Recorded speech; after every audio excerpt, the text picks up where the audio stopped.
Thank you, Meher. Thank you very much, everyone, for coming. So I have a couple of minutes. So let me give you a sense of how I view this theme, and I'll give you both sides. I was talking to a very senior official in one of the top 3 IT companies, and he was telling me how artificial intelligence has actually helped change their business flows. And he gave me a very simple example because I was asking him for one in an interview, and I said, what's fundamentally changed? He said 2 things. One is they're a several 100,000 member company, and he says we are training ourselves to work with our clients to make sure that we can bring in more artificial intelligence. But more importantly, within the organization, they've actually managed to reduce the time it takes even for payroll processing. When you submit bills, when you submit, let's say, a request to travel, he says all of that, the time is crashed, and because of which people are able to obviously do more productive things and so on. So it's a very tiny example. I mean, there are many more within organizations. And I can see, for example, in media, which I come from, there's a lot of things. Earlier, if you want to know 10 best places to eat vada pav in Mumbai, you have to go hunting for some website and so on. You can do that on AI because that's pulling it from the same websites that maybe that poor journalist at once upon a time would do it. So the flip side is, again, the work we do in fighting misinformation. And we've seen how artificial intelligence has accelerated not just the creation, but the dissemination and the dispersion of misinformation. So deepfakes are a classic example. It's playing havoc, or has played havoc in our lives, including in elections, conflict, and made things worse. So these are 2 things that I've seen, and therefore I'm pretty interested to see how this debate evolves today. So thank you, everyone. And let's go now for the first vote. So the theme today, just to repeat or reiterate, is AI is a threat to humanity. And that's the statement. AI is a threat to humanity. So you have to now put up your placards so that we can get a sense on how many people are for and how many people are against. Okay.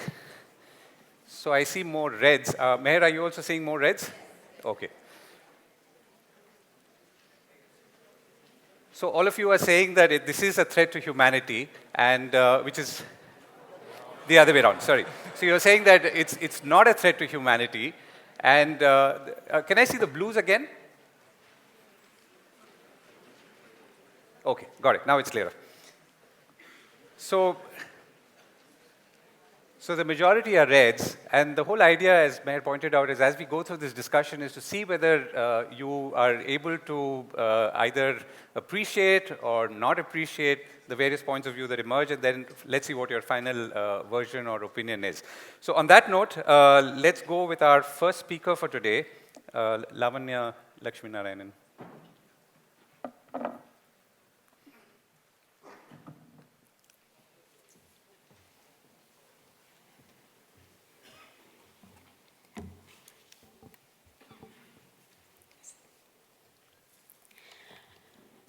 What if I told you that I wrote my entire speech using ChatGPT?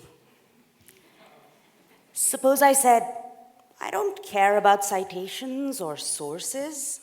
In fact, you know what? I'm not an expert on AI at all. They picked me up off the side of the road, but I looked it up on GPT, and it got the job done in under 30 seconds. So now you can all listen to me for the next 5 minutes pretending to be an expert, because that's what AI is enabling me to do. In fact, I have a better suggestion. If everyone could just pull out their cell phones, pull up any app, all of them are AI enabled, and ask, is AI a threat to humanity? You could get hot takes, scroll through them in 2 minutes, we could wrap this whole thing up in 5 minutes, and we could all go get cocktails. How does that sound? Good evening, I'm Lavanya. I did not write this using GPT-4. And I'm here to convince you that AI is a threat to humanity. Tech bros like Elon Musk and my worthy opponents are likely to tell you that AI is going to change the world for the better. But I'm here to say that we are building it recklessly with no thought to the consequences in the present and in the future. Now, I've worked in the gaming industry for over a decade. I've had access to machine learning and AI prototypes and a ton of player data that has gone into building all of these models. I'm also a science fiction writer, and it is my job to question the role of technology in our society. And I take this very seriously. So every time I'm considering a new piece of technology, I ask myself, what is this tech being built for? Who is it being built for? Who is doing the building? And how are they building it? Let's consider, a really common device, right? Everyone here has a smartphone. Everyone here has a smartphone because we're all privileged enough to have a smartphone. Now, this smartphone has done a splendid job of letting us outsource all of our memories. We don't need to remember a thing. Fun story, all my talking points were on the cloud, and there's no signal over here. But we've figured out ways to find workarounds, right? Because at some point in our lives, we did not have access to these smartphones, so we've worked with mnemonics. We know how to, I guess, adapt to not having the cloud or to not having a smart device that's actually functioning. But look at AI. We are not just outsourcing memory. We are outsourcing reasoning, creativity, problem solving, the capacity to do research. Basically everything that lets us function as higher order thinking mammals. And we're doing this at a terrifying, alarming rate. As of today, any one of you who had the childhood dream to one day write a novel can do it overnight. I can't draw to save my life, but I could decide tomorrow that I want to make a career as an artist and just use AI-generated images for it. When AI starts to build bridges for us, we won't need structural engineers. When it starts to diagnose diseases, as it's already doing, we soon won't need doctors or creators, actors, lawyers, artists, surgeons, accountants. We won't need to do anything at all that involves thinking. We can just Netflix and chill. Passive consumers that never use our brains and become more and more apathetic about the world we live in, about processing the misinformation that is constantly being sent our way by people with vested interests hell-bent on destroying humanity. AI is perfectly aligned. We can sit back and relax, assuming, of course, that we have that privilege, because we do. We are sitting in this air-conditioned auditorium with that privilege, but the digital divide is real. Again, tech bros would have you believe that everyone has access to a smartphone, but I've worked in India with various app development companies for over a decade. Outside towns and cities, tons of people don't have smartphones. A single family shares one. It's usually owned by the male, the head of the family, and they seldom have access to data. When we talk about all of these magical new jobs that are going to be created and how people are going to be upskilled to seamlessly work with AI, we're disregarding all of these people. Capitalism waits for absolutely no one, and in the global south, the internet is not a human right. If AI were really being built for science and all of these other noble causes, why are we recklessly rushing towards it at this alarming pace, disregarding the consequences for our people as a whole? Because it's also being built without diversity. It's concentrated in the global north, primarily being built by white men for capitalist purposes, ignoring entire systems of knowledge from the world around. Look at this stage. 3 men, 1 woman. We're the experts on AI, and we represent a microcosm of humanity. And we all have privileges: gender, race, English language education, caste. But we're the ones who get to take a call for the whole world. If this doesn't sound like a threat to humanity, I don't know what is. Maybe you can ask ChatGPT. Thank you.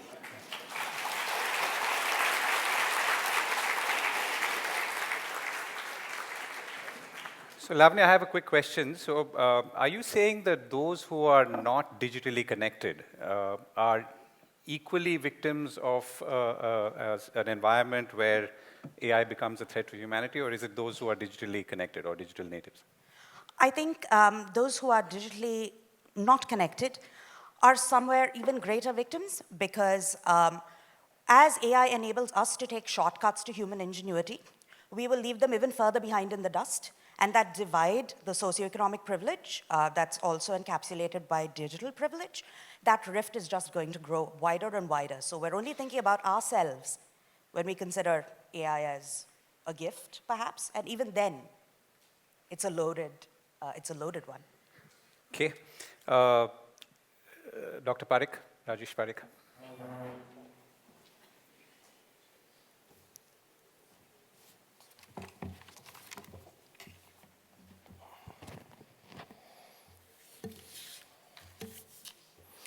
Mr. Chairman, the preceding speaker's eloquence has triggered in me a change of mind. It has made me wonder, what am I doing here? Why am I here? I had presumed, erroneously of course, that I was invited here on the strength of some of the work that I have been doing in AI over the last 4 years. But after hearing some of the dystopian fantasies that have been spun a few minutes ago, I realized that perhaps I was invited in the capacity of my daytime job, which is that of a psychiatrist. I had assumed that I was off duty this evening, but it seems I may have to work overtime. After all, dispelling paranoia and free-floating anxiety is what I do for a living. I just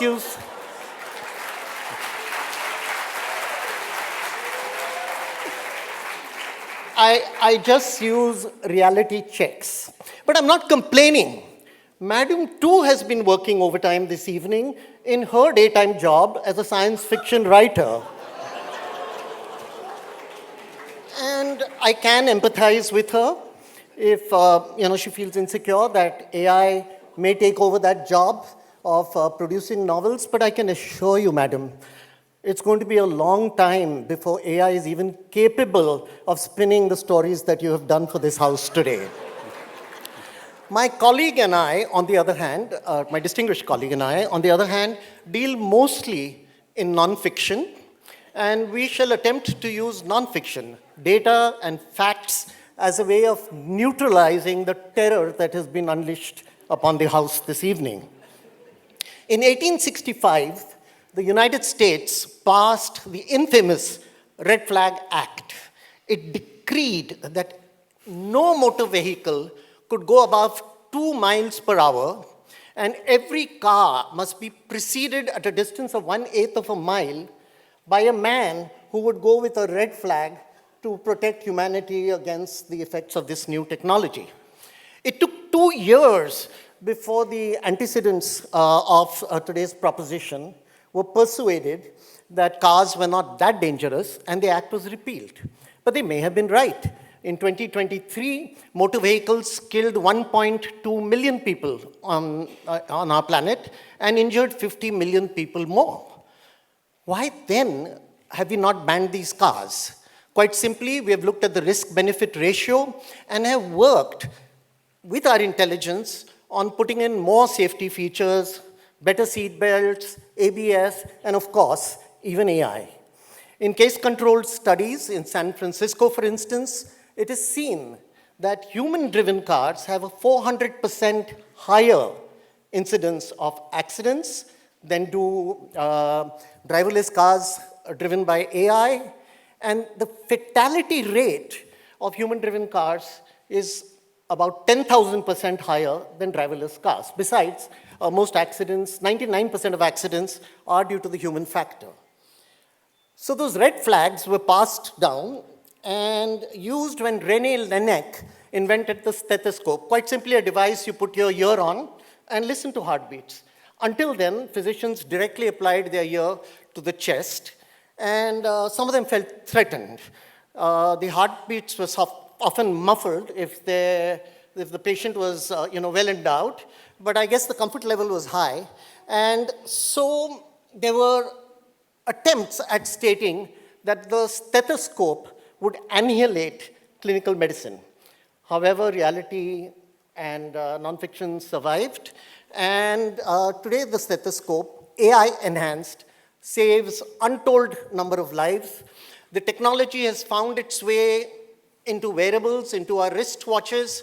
The smart devices can detect a heartbeat, can detect an ECG abnormality, can in seconds summon an ambulance, alert an ER and a cardiologist. Hardly the extinction of humanity. This was done against X-rays. We don't have time to go into it. When X-rays came about, Wilhelm Röntgen, it was thought to be dangerous. It took a long time before it was accepted, and he was awarded the Nobel Prize 7 years later, not in medicine, but in physics. So regardless of what we believe, AI is here. Most of us use smartphones, wearable devices, and it's here. And I would imagine that my friends on the other side did not go and sit in a library and look through dust-ridden books to have their case. If indeed they used a search engine like Google, it was AI-driven. And in a sense, they have used AI to churn out data which they could distort to talk against AI. I don't think it's a good idea to bite the hand that feeds the data, even if it is artificial and your own limb. So, Mr. Chairman, it's adequately clear that AI does not pose a threat to humanity, and we shall see later that indeed in AI we would have found not a threat but the very redemption of humanity. So, thank you for that, Dr. Pai. So, quick question. So, are you distinguishing between technology and AI? Because some of the examples that you quoted are technology. Does that necessarily mean it's AI in the way that we understand it, particularly post-ChatGPT, for example? Well, thank you, Mr. Chairman, for allowing me to amplify the point I was making. And what I was trying to say is that there is a history of us fearing any new technology, be it a car, be it a stethoscope, be it an X-ray machine. And so this fear is understood, fear of the unknown, the part unknown. AI is just one more new technology, perhaps as new to us as the motor vehicle might have been over 100 years ago. And that waving red flags at it is not going to help us. We could save those red flags, sir, for more imminent and persistent dangers like climate change, which in 50 years, if unattended, might actually flood the very auditorium in which we are seated. Thank you. Can I invite Rahul Kulsheta?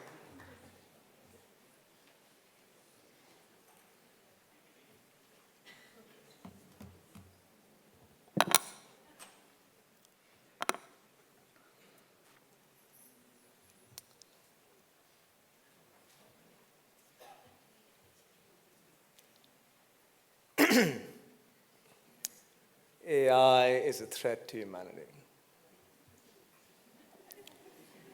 I like the title. AI is starting to become less of a buzzword, a little bit more real. Maybe something like smart software or sometimes silicon sentience or something or the other. Humanity, also a great word, great species. A little bit narcissistic though, you know, there are other animals and life forms that are also important. But the word threat is the word that I think is pretty important. There is some way in which a lot of the AI risk discourse points out how AI is a life and death situation. And I want to be clear and not just state an opinion, but a very simple truth that AI is not a life and death situation. Because in fact, nothing is a life and death situation. There's only death and death. It's just a reminder to all of us that you are going to die. That is going to happen. Humanity is going to end.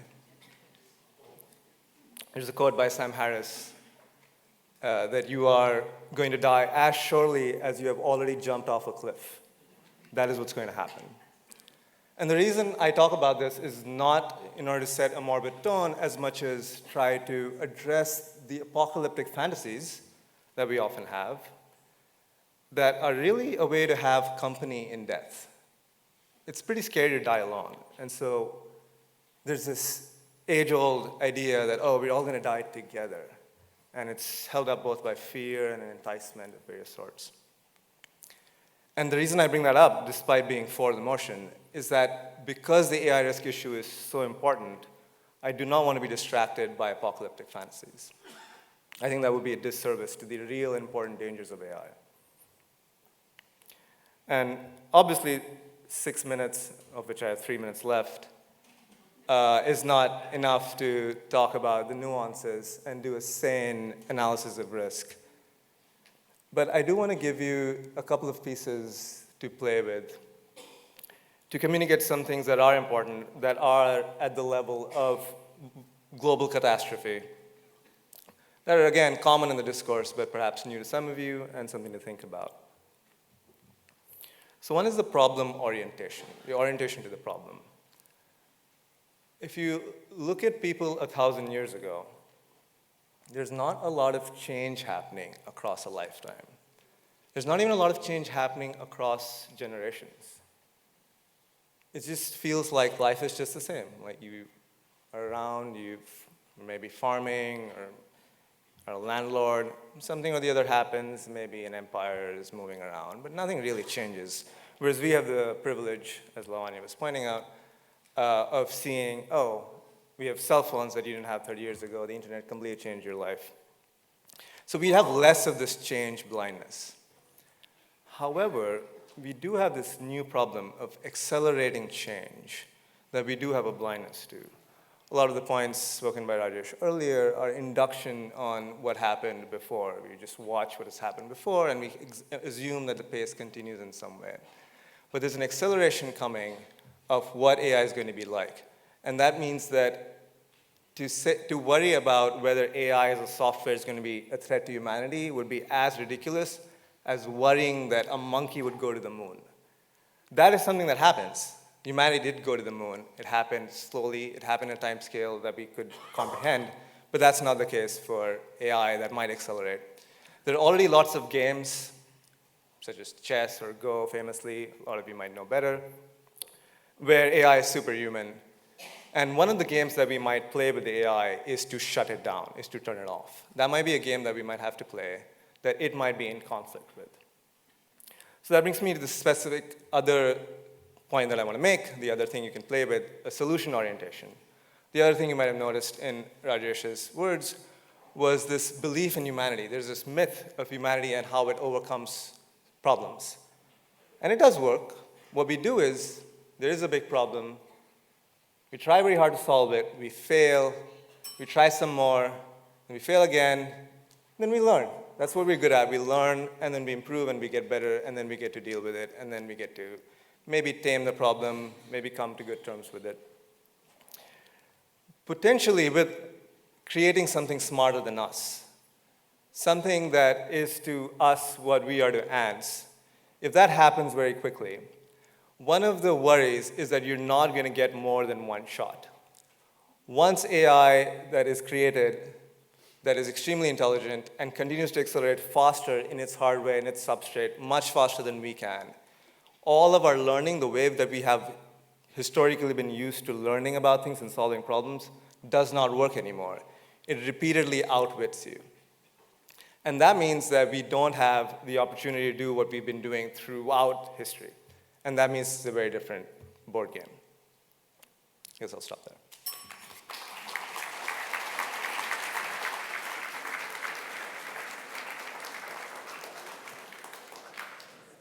So, Sahil, what would be a good illustration of what you're saying? I mean, when you say that, you know, the machine, if I understood you right, is accelerating, and it'll obviously become smarter and very quickly, and then you won't be able to control it. But is this something that you're visualizing, or something that you can illustrate for our audience here? One of the ones I like from Holden Karnofsky, who is also an AI risk, it doesn't matter who he is, he has this picture of being in a plane and then watching the runway move very, very quickly.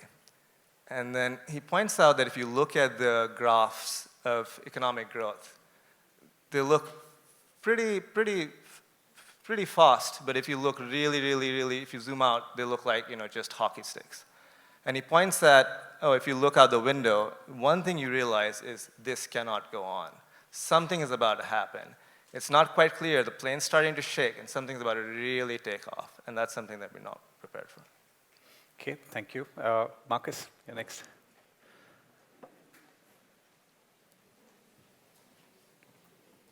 I'm still very analog, I'm afraid. I think there are a few things which are fanning the flames of this fear about AI being a threat to humanity, and I'd like to throw a little bit of water on that and calm things down. One is Hollywood. Hollywood, I think, has been responsible for the idea that there's going to be this Terminator robot run by AI that is just going to wipe out humanity. I think Hollywood has a lot to answer for. And it's couched the narrative of AI as this competitor. The media, too, we're always being told that our jobs are under threat. We've already heard about how the fact that we're going to have novels written by AI, that our doctors are going to be AI.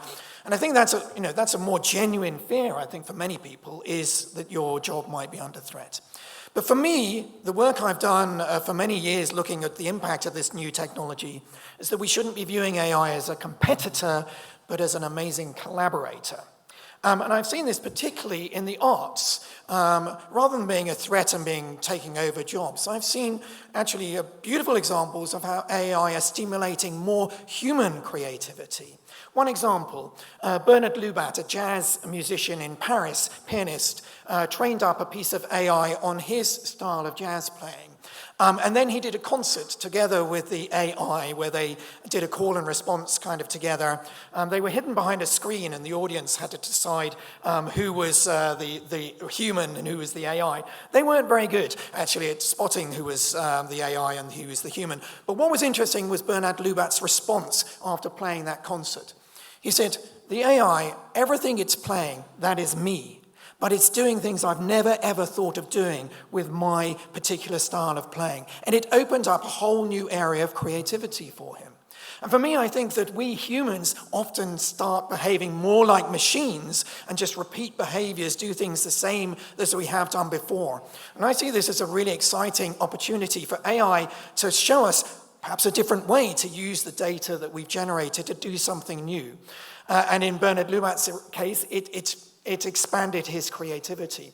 So I see AI as a really potentially interesting new collaborator on this journey. And I don't think we'll be ever ceding jobs to AI. We'll be doing jobs differently. It's certainly a disruptor, and that can't be denied. But although some jobs will go, new jobs will appear. The data curator, for example, will be an important new artistic creator. I think the tech bros have a lot to answer for, and I rather object to being called a tech bro on this side. I think the tech bros have actually fanned the flames of how good this technology is. Why? Because they want their stock prices to be inflated. Everything now has got a bit of AI behind it. I think even my toothpaste was created by AI now. And I think we're in a .com era where anyone put .com on the end of their company, suddenly their company's price is inflated. So I think you're finding a lot of the tech bros saying that this technology is doing way more than it actually can do. And I think there's a huge amount of hype that we need to calm down. So I think that that's one of the issues, is that we really don't understand how good or bad this technology is. And that's why I think actually digital literacy is going to be one of the best tools we'll have in maintaining control of this technology. That's why I'm very glad to hear risks being raised about this technology, because it's people like Sahil who make sure that this technology is used for good. All technologies have good and bad about them. We've seen that throughout history, and this is just another case of that. But I think there's one thing in particular that I began to notice. We've seen an incredible acceleration in what AI can do, and that metaphor of the runway running away, I think, is a good one, because that's a feeling like this thing seems to be getting better and better. But I'm beginning to see that it's hitting its limitations. It has been given all the data to feed on, our data. So it's nothing new, it is all of our data.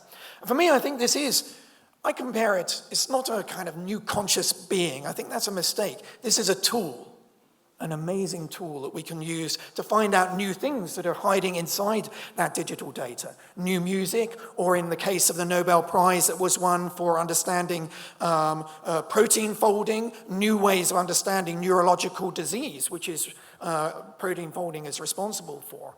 So I think this is a little bit like Galileo, who was given a telescope, pointed it at the night sky, and suddenly saw new things deep inside our solar system, and our science and our understanding of the universe changed. For me, AI is an amazing digital telescope, which is enabling us to look inside the digital world, which is a world we've generated through our pictures, our music, our literature. And using that digital telescope, we're beginning to see new patterns inside there, which are the things that we can use to innovate, change, develop, and still be in control if we have that digital literacy. So thank you.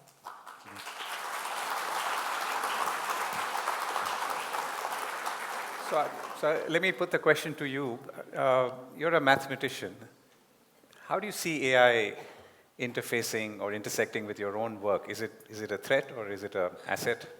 When I wrote the creativity code, one of the whole streams, it was a lot about literature, and I don't think AI will ever be able to write a novel, because AI at the moment, we have to realize this is really just statistical analysis on small local data, and a novelist reads right into the future.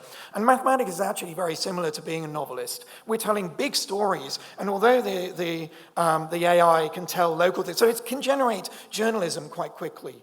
Maybe even poetry, but don't tell her. But actually, I think it's got an issue with time. And it's interesting, this the jazz improviser. It sounds amazing to start, boo-ba-doo-ba-doo-ba-doo, and you're like, there, that's jazz, and I recognize it. But it gets boring after 5 minutes, because it doesn't know where it's going.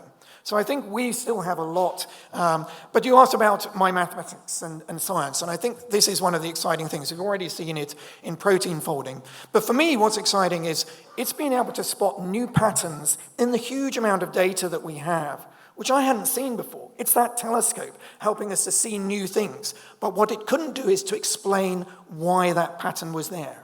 And so this is why I really see this. The future is collaboration. The collaboration with an AI, using it well. So is there an example of that when you say AI helped you spot a pattern which you wouldn't have spotted in your field? What yeah, would that exactly. be? So DeepMind, who were one of the great innovators, created this amazing program to play Go in a new way. It's completely changed the way humans play Go. Another great example of how we thought we were at the peak of the playing. AI showed us a new way to play. Demis Hassabis, who I know, put this AI to work on some mathematical data to do with knot theory, the way knots tie, which is very deep related to physics. It spotted a certain pattern. If you changed the knots in one way, some other data changed. We hadn't seen there was any connection between these two things. Right. It didn't know why, and it's not very good at analytics. It's good at data statistics.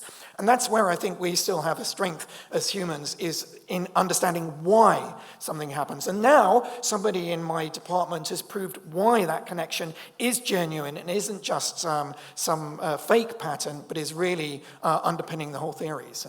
Thank you very much. So we move on to rebuttals, and we have about 8 minutes. That's 2 minutes per speaker for rebuttals. So you want to go first, Lavanya?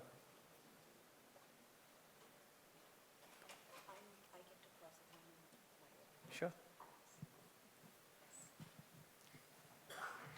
Because my worthy opponents are obsessed with utopian visions, as opposed to my somewhat more dystopian ones, I just want, to begin by asking, when you view AI as a collaborator, I do not deny that that is one potential purpose that it could have. But in the present day, in order to get to that point where it demonstrates the intelligence to take that initiative and collaborate, artificial intelligence is currently stealing the work of thousands of artists around the world because the frameworks governing AI are vastly unethical. As I said, we are accelerating faster than we are preparing our world to keep up with this length, sort of this, the extent of this change, I would say. And that's where I feel fundamentally that we are going to find ourselves in a world of trouble because we are unequipped to handle this change.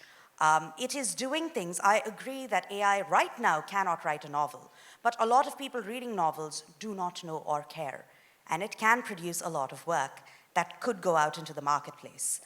So I fundamentally disagree that, it is a collaborator. I think it is a thief at this moment.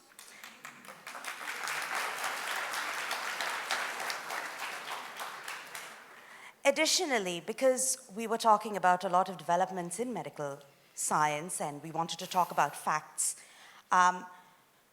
women are 40% more likely to be impacted terribly in car accidents. Cars, a technology that has been around since 1865, I believe. We women are 47% more likely to be impacted because the crash test dummies are all based on male proportions. That bias is carried on into AI because, like I said, 3 men, 1 woman, and this is the framework that's building AI.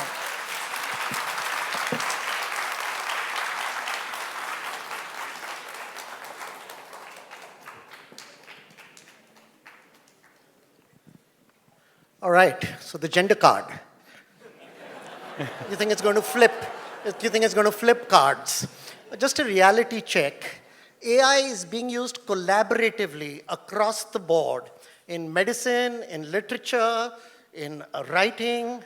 So, madam, neither the car that you sit in or the novel that you write would be adversely affected by AI.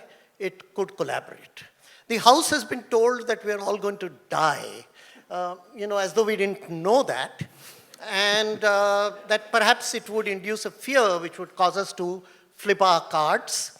But the leggiest philosopher in high heels, Tina Turner, would have strutted across to you and asked, so what's AI got to do with it, In fact, AI is prolonging human life, is impacting positively on healthcare, and of course we're going to die, but AI might help us to just put that off a little more.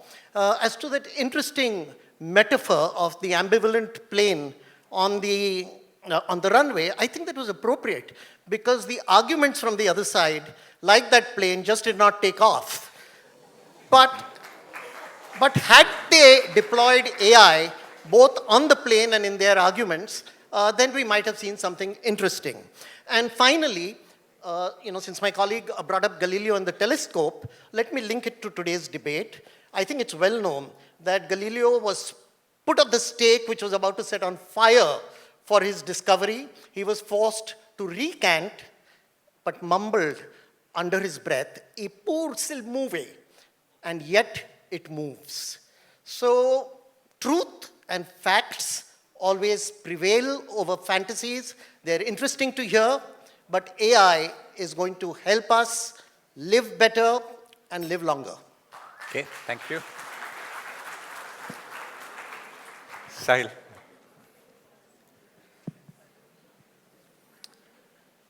I'm a bit confused by the format, so I guess we're just saying whatever is necessary rather than responding. I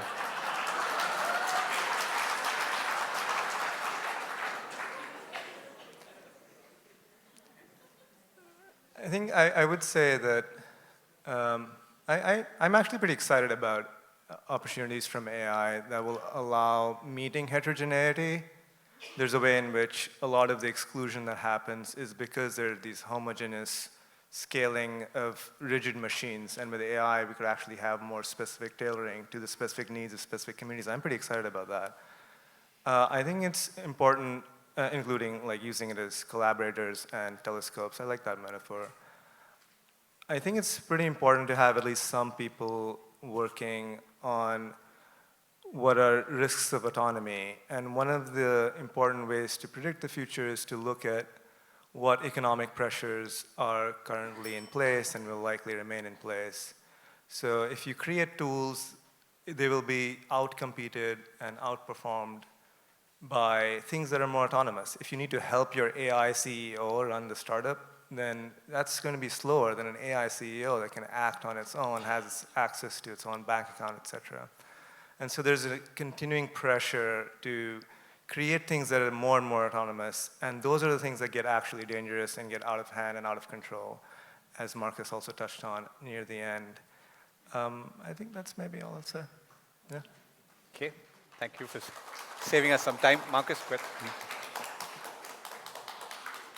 I'd just like to address an issue which you raised right at the beginning, Chair, which is about deep fakes, because I think that's one of the things that many people feel is really threatening and, could be a real threat to democracy. We're already seeing it being used to change our feeble minds, which, I think Kahneman's book, Thinking Fast and Slow, shows how susceptible we are to being led astray.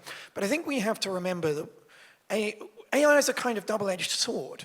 What it's very good at making, very often it's very good at spotting as well. So the best tool we have against spotting deep fakes is actually AI itself.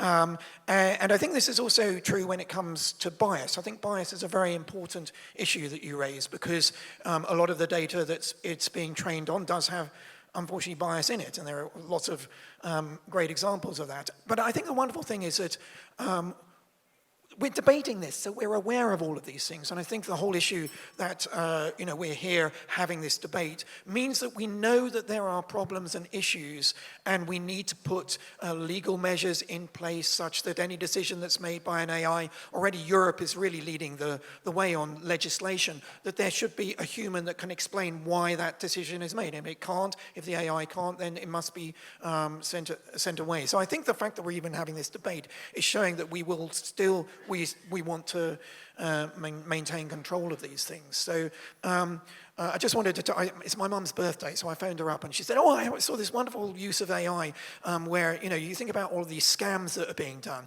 She said, yeah, somebody made an AI to be an old granny that when the scammers phone up, the AI just saying, oh, I've got to go and get my knitting needle. And the AI scammers get so angry by the end because this AI granny just sends them whole crazy. So I think there's always a counter to anything that might be a threat. You've always got an AI granny that can grind these scammers into the ground. Okay, thank you very much. Time for questions and comments from all of you. So we're very, very tight on time. Please remember, keep your comments or questions under 30 seconds. 30 seconds, yeah? Television style. Okay, I can see your hand. Go up.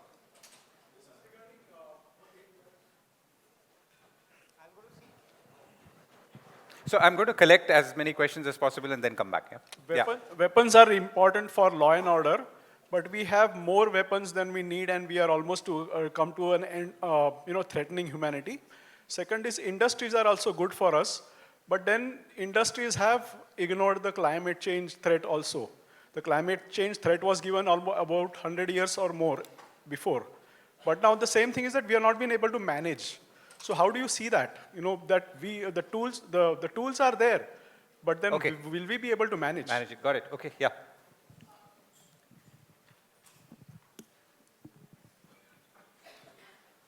Hi. So my question is that you mentioned that AI is growing recklessly. Okay, so it's moving forward recklessly.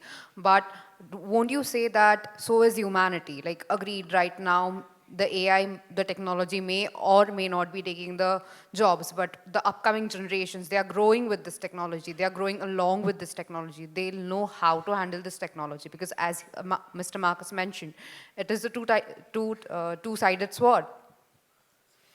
Okay. Yes, to you, behind you. Yeah, I'm coming, yeah. Yes. Yeah, hi, this is my question for the people in motion. You're saying that AI is taking away the jobs, but it's actually a human who's making that decision.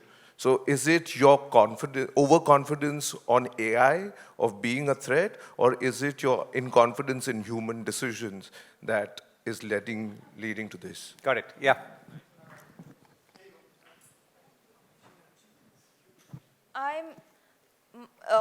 You talked about the gender cut, but for most women here, it's life and death.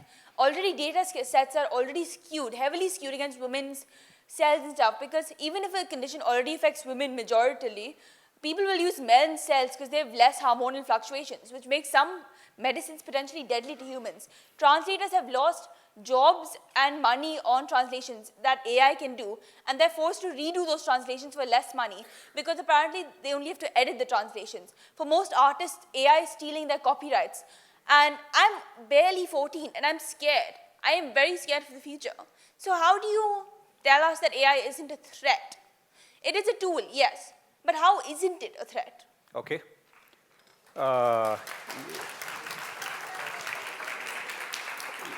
Yeah. The orange, yeah. So I totally agree with Marcus that AI has definitely added a new dimension to our understanding, but there are 2 points that make me very apprehensive about it.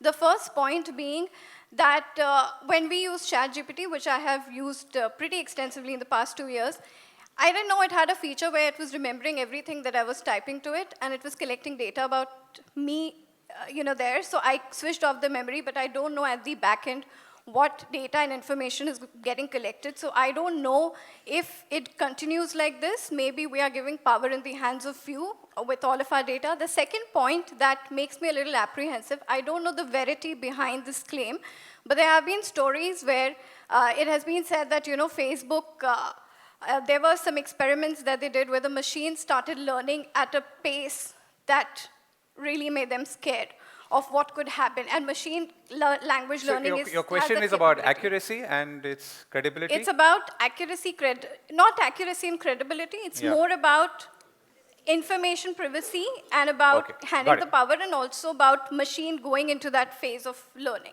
Got it. Okay, yeah. This is a question for Lavanya. You said tech bros like Elon Musk say AI is a great thing. I actually ran this through ChatGPT. It seems like Elon Musk is one of the biggest AI doomers. He's constantly pointing out how AI is a threat to humanity. In fact, he left OpenAI. He tried to sue them over this. And then you pointed out misinformation. So actually, you're the one who propagated misinformation here, and ChatGPT would have corrected you. Okay, let me go right at the back. Yeah, over there. Hi, quick question. Firstly, it's great that AI is here, and I think nothing that you and I will say is going to stop the advent of AI, because the real powers want it to be. And it's not here, actually speaking, to help the Janta. It's actually here to give more power in the hands of the privileged. Look at what's happening around in the last few years. The rich have only become much more richer, while most of the people in the world are losing jobs, and nobody knows when the next pink slip is coming. Second quick point I'm going to make up before I let the mic go. We're only talking about the good parts of AI, but I don't think, and I'm pretty sure you guys might be aware that AI also means that Apple is working on something called teleporting people from one point to the other. So you don't really know how dangerous it is going to get. And lastly, if you actually listen to the founder of AI... That's science fiction. I mean... No, it's actually happening. If you actually go on Google, Apple is teleporting people. And just one last thing. If you listen to the founder of AI, he's saying that the real danger will come when AI starts writing its own algorithm, and then it's going to be out of our hands. Got it. Thank you. This is a question for people speaking against the motion. Yeah. We are thinking humanity is homogeneous, which is not. There are haves and have-nots. And AI would be a great leveler, just like death. It would provide the privilege of knowledge to everyone so that there is no one above other in terms of intellectuality. Point 2 would be, AI till now has been able to take over the cognitive and then, thinking abilities, but the physical, work, that field is untouched. Sure. I think there will be a time when the people who are agriculturists, janitors will be given due credit. All will be left out of the AI wave. Will be given due recognition for their work. Can I pass at the back? Last one question or 1.5 question. Yeah, go ahead. Dr. Rajesh, your argument wasn't for AI. It was more machine learning. And I'm saying not for machine learning, but your machine was learning from the past, saying it worked for Xerox, it worked for the stethoscope, so it will work for AI. There wasn't an argument saying why it will work for AI.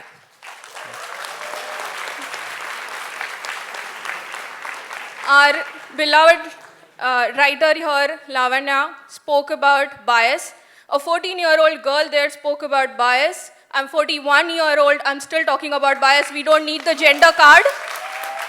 We are women enough to show that there is bias. Your colleague there, Mr. Marcus, spoke about how AI cannot write a novel because it learns from the past. And this is going to give more rise to bias. You talk about whether colored You'll have people... to go faster. You'll have to go faster. Yes. Colored people, which are the jobs that they got and which are the jobs they were good at in Africa, and with my age and older than me would know about the apartheid movement, and you will get wrong results there.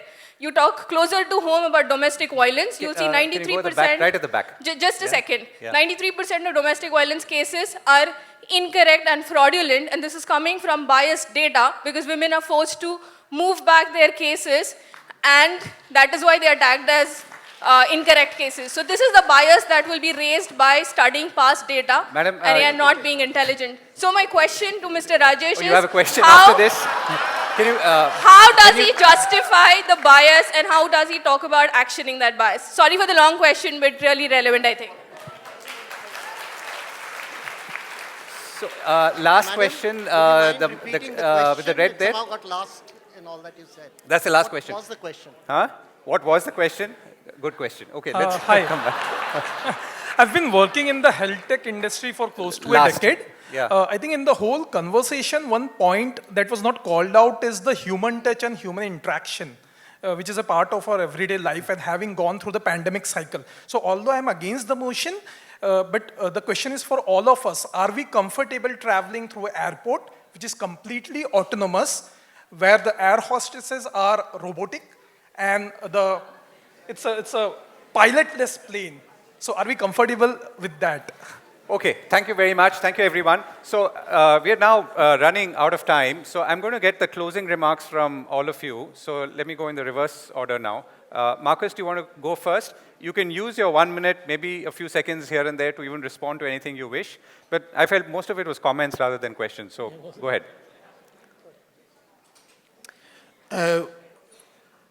I think the AI will evolve and change and become something quite interesting. But I think our hope is it will be quite an empathetic AI. And I kind of see a future, you know, we go and visit zoos and we see the animals that we evolved from. So I don't think it will be the end of humanity, because my kind of vision is that even if AI becomes this extraordinarily powerful thing, they'll still keep a few of us in the zoos, and they'll take their AI children along and they'll say, you see these beasts here, that is what we evolved from. So I think we're probably going to be safe, but in a zoo. Marcus, can I, the theme of gender disparity has been raised quite a few times. I'm going to address that because this is bias in data that is already nothing to do with AI. You know, this is bias that's in our society. We need to call this out, and actually AI will be the best tool. I also want to address copyright. Picasso worked by first copying the artists of the past before he went on to create his new art. Why are we denying AI the opportunity to learn from the artists of the past? This seems to be very unfair to stop AI actually using what we know already. Shall I go? Lavanya, do you want to go next? So when we ask for representation, we're told we're playing the woman card. All right? This is a reflection of how all technology is built. That bias is ingrained in the creation of all technology. And I'm not talking about the woman card alone, I'm talking about the queer card, I'm talking about the trans card. If you ask for your representation, you are told that you have a political agenda, and it is making a concession to include you. As I said, the intelligence that this technology is being trained on is our collective intelligence, but it's the collective intelligence of a handful of people. In addition to the wonderful intelligence of human ingenuity and all of that, it's also being trained by a world where genocide is acceptable, by a world where, rapists and criminals are elected into office, hate speech is a real thing. And it's excluding native intelligences around the world. So whose artificial intelligence is it anyway? Lavanya, can I put a question there? Because I think what Dr. Parekh and Marcus are arguing is that the source data, and you understand it better than I'm sure many of us, is flawed, including in the way gender is divided. So is AI to blame, is the question that they're posing. I don't know, either you or Sahil can answer that.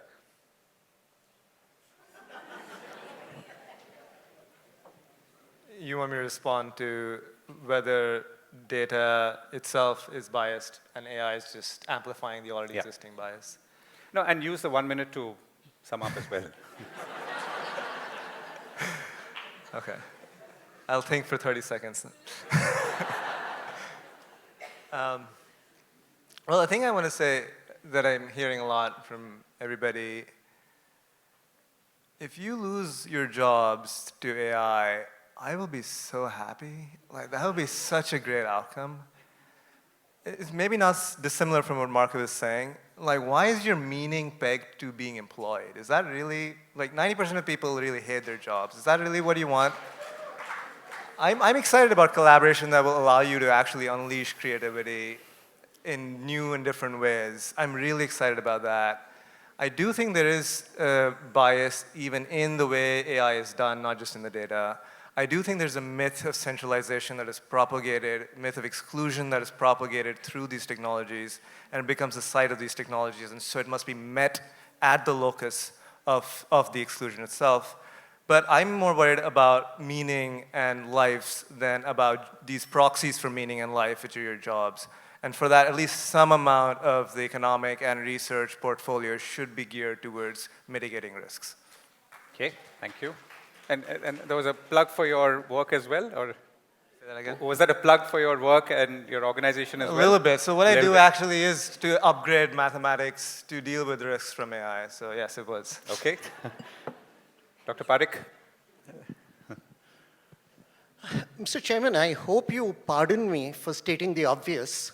There are two sides over here, and that side, I think, is well represented in terms of gender. So I really don't see the point in, and I doubt that the gender of the colleague is in question.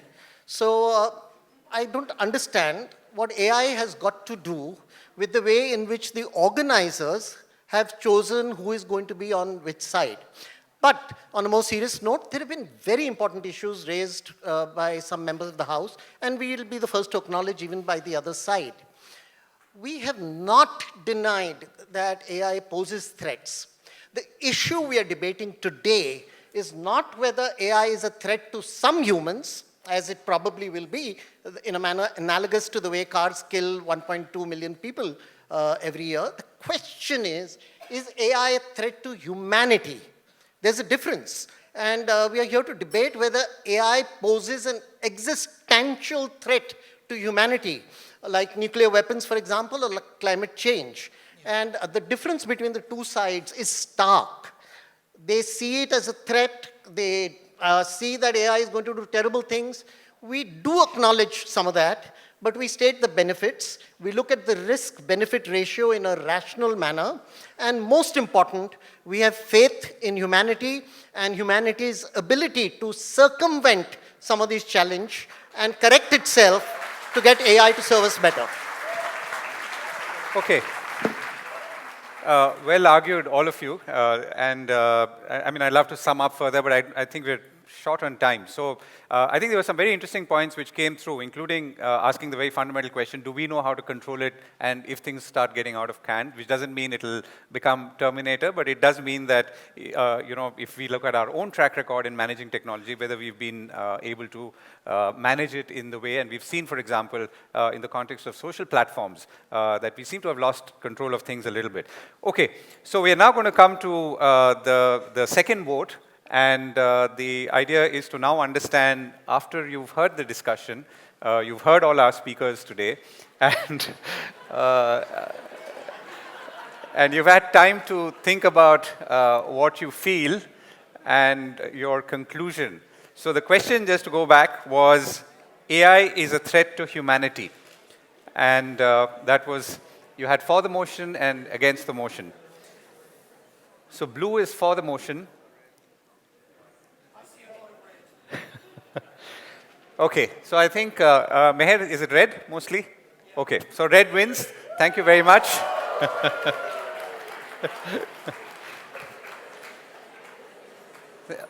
Thank you very much for your very, very heartwarming and participation. And let me hand it back to Meher. And thank you very much once again.